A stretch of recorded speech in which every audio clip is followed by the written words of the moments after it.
you ask Tiger to solve. This deals with linear equations with one unknown. The final result is a equals -2. Let's solve it step by step. Group all constants on the right side of the equation. Subtract 8 from both sides. Simplify the arithmetic.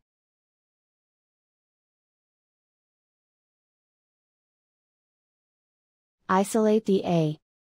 Divide both sides by -3. Cancel out the negatives.